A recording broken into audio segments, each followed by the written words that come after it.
اعوذ باللہ من الشیطان الرجیم، بسم اللہ الرحمن الرحیم۔ سب سے پہلے درود و سلام محمد و آل محمد پہ، اللہم صلی علی محمد و آل محمد۔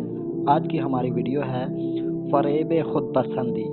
تذکرات الاولیاء میں درج ہے کہ ایک شخص 30 سال تک حضرت سیدنا بایزید بسطامی علیہ رحمہ کی صحبت میں عبادت کرتا رہا اور ریاضت کرتا رہا۔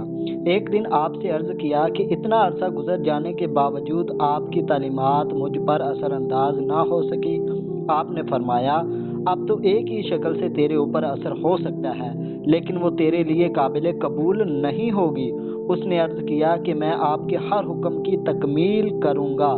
آپ رحمت اللہ تعالی علیہ نے فرمایا کہ داڑھی، مونچھ اور سر کے بال منڈوا کر ایک کمبل اوڑھ کر ایک تھیلے میں اخروٹ بھر لے اور ایک ایسی جگہ جا بیٹھ جہاں بہت سے لوگ تجھے جانتے ہوں، اور بچوں سے کہہ دے کہ جو بچہ مجھے ایک تھپڑ مارے گا میں اسے ایک اخروٹ دوں گا۔ بس یہی تیرا واحد علاج ہے، اس لیے کہ ابھی تجھے اپنے نفس پر قابو حاصل نہیں ہو سکا۔ سبحان اللہ۔ اس شخص نے یہ بات سن کر جواباً کہا، سبحان اللہ، لا الہ الا اللہ۔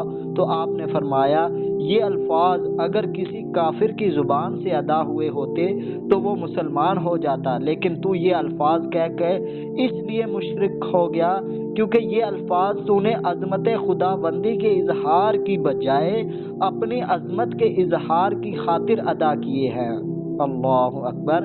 یہ سن کر اس شخص نے حضرت بایزید بسطامی رحمۃ اللہ علیہ سے عرض کیا کہ آپ کی بتائی ہوئی ترکیب میرے لیے قابل قبول نہیں ہے۔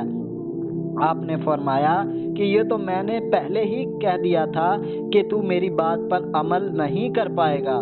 مذکورہ واقعات کی وضاحت میں یہ کہنا چاہوں گا کہ جو شخص 30 سال تک ایک کامل بزرگ ولی اللہ سلطان العارفین کی صحبت میں عبادت و ریاضت میں محو رہنے کے باوجود اللہ کی رحمتیں، نعمتیں اور برائی دیکھنے اور اس کی عظمت و جاہ و جلال کا اظہار دیکھتے رہنے کے باوجود اپنے نفس کو عاجز نہ کر سکے، اس لیے پھر یہی طریقہ رہ جاتا ہے کہ اسے ذلیل و رسوا کر کے عاجزی کا سبق پڑھایا جائے۔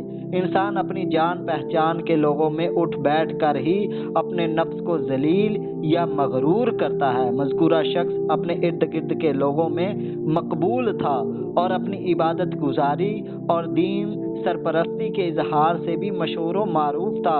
یقیناً سلطان العارفین حضرت سیدنا بایزید بسطامی جیسی عظیم المرتبت بزرگ کی صحبت میں عبادت گزاری کی وجہ سے لوگ اسے قدر کی نگاہ سے دیکھتے ہوں گے، اور یہی چیز اس کے نفس کے تکبر کا باعث بن چکی تھی، جس کی وجہ سے وہ شخص خود پسندی کا شکار ہو چکا تھا۔ اب اس کے لیے صرف یہی حل رہ گیا تھا کہ جس چیز پر وہ اتراتا پھرتا اس سے وہ چیز چھین لی جائے، تاکہ وہ اپنے نفس کی عاجزی کی جانب مائل کر سکے اور اپنے نفس کی اصلاح کر سکے۔ یعنی اس واقعہ سے ہمیں یہ سبق ملتا ہے کہ کسی ولی کامل سلطان العارفین سیدنا بایزید بسطامی رحمۃ اللہ علیہ کی صحبت میں 30 سال تک رہنے کے باوجود بھی ایک شخص اپنے مرتبے کو نہ پا سکا، کیونکہ وہ اپنے نفس کے فریب میں ہی جکڑا ہوا تھا، یعنی اس کا نفس اس کے اوپر حاوی تھا۔ تو حضرت سیدنا بایزید بسطامی رحمۃ اللہ علیہ نے فرمایا کہ تیرا علاج صرف ایک صورت سے ہی قابل قبول ہے، تو وہ صورت تجھے منظور نہ ہوگی۔ تو یہ نفس کا دھوکہ ہوتا ہے کہ وہ نفس ہمیں اپنے فریب میں جکڑ لیتا ہے۔ تو اس واقعہ سے ہمیں یہ سبق ملتا ہے کہ ہمیں زیادہ سے زیادہ اپنے نفس کی اصلاح، اپنے نفس کے تزکیے کے اوپر زور دینا چاہیے۔ ملتے ہیں کسی اور ویڈیو میں، تب تک کے لیے اللہ حافظ، بھی امان اللہ، وآخر دعوانا الحمد للہ رب العالمین، بحق محمد و آل محمد۔